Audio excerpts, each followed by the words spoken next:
तो आज हम बात करने वाले हैं एप्पल की उस जबरदस्त तिमाही रिपोर्ट की जिसने बाजार में हलचल मचा दी है। आइए देखते हैं कि आखिर हुआ क्या। चलिए सीधे उस एक नंबर पर आते हैं जो पूरी कहानी बयां कर देता है। 143.8 अरब डॉलर। जी हां, 2026 की पहले तिमाही का रेवेन्यू वाकई चौंकाने वाला आंकड़ा है।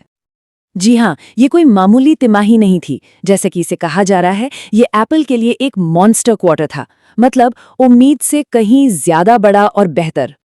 और ये सिर्फ एनालिस्ट्स का कहना नहीं है, खुद एप्पल के सीईओ टिम कुक ने माना कि ये तिमाही तो इतिहास की किताबों में दर्ज करने लायक थी।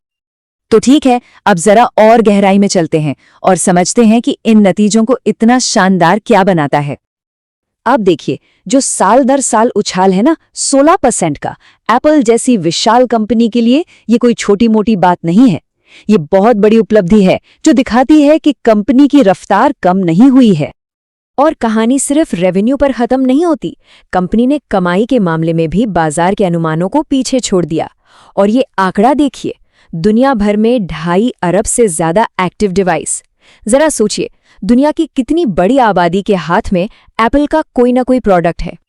तो सवाल ये उठता है कि इस जबरदस्त कामयाबी के पीछे का असली हीरो कौन है, और इसका जवाब जैसा कि हम सब जानते हैं, आईफोन से ही शुरू होता है। आईफोन की बिक्री में सीधे 23% का उछाल। ये साफ दिखाता है कि लोगों में नए मॉडल्स को लेकर कितना जबरदस्त क्रेज था। और इस बिक्री का मतलब था लगभग 85.3 अरब डॉलर का रेवेन्यू, सिर्फ और सिर्फ आईफोन से, वो भी एक तिमाही में। ये आंकड़ा तो कई देशों की पूरी अर्थव्यवस्था से भी बड़ा है। मांग इतनी जबरदस्त थी कि सीईओ टिम कुक को खुद कहना पड़ा कि ये बस चौंका देने वाली बात थी। चलिए अब जरा ग्लोबल पिक्चर देखते हैं, क्योंकि कहानी के कुछ सबसे दिलचस्प मोड़ तो अंतर्राष्ट्रीय बाजारों से ही आए हैं। और यहाँ दो बहुत ही दिलचस्प कहानियां हैं। एक तरफ है चीन, जहां सब मानकर चल रहे थे कि एप्पल को मुश्किल होगी, लेकिन हुआ ठीक उल्टा, 38% की जबरदस्त ग्रोथ। और दूसरी तरफ है भारत, जहां एप्पल एक रॉकेट की तरह आगे बढ़ रहा है और कंपनी इसे भविष्य के लिए एक बहुत बड़ा मौका मान रही है।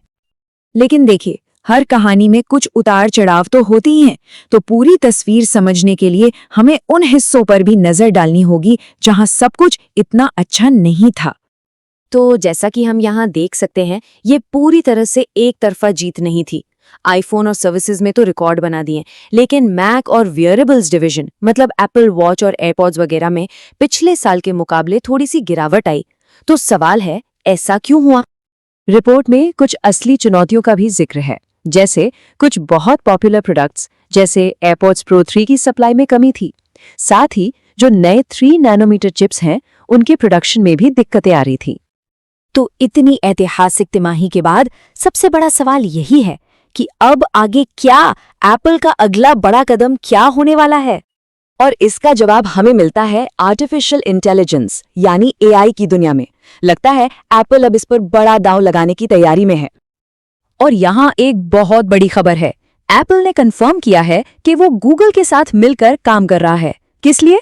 सिरी को एक नया, ज्यादा पर्सनलाइज्ड और स्मार्ट अवतार देने के लिए, और ये इसी साल आने वाला है।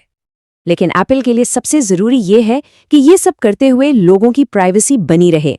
तो उनका प्लान है कि ज्यादातर डेटा प्रोसेसिंग डिवाइस पर ही की जाए, मतलब जानकारी बाहर जाने का खतरा कम से कम हो और लोगों को नए फीचर्स भी मिले। और आखिर में टिम कुक की ये बात कि इतनी रिकॉर्ड तोड़ कामयाबी के बाद भी उन्हें पूरा यकीन है कि एप्पल का सबसे बेहतरीन काम तो अभी आना बाकी है। ये अपने आप में एक बहुत बड़ा बयान है, और अब ये देखना वाकई दिलचस्प होगा कि भविष्य में एप्पल हमारे लिए क्या लेकर आता है।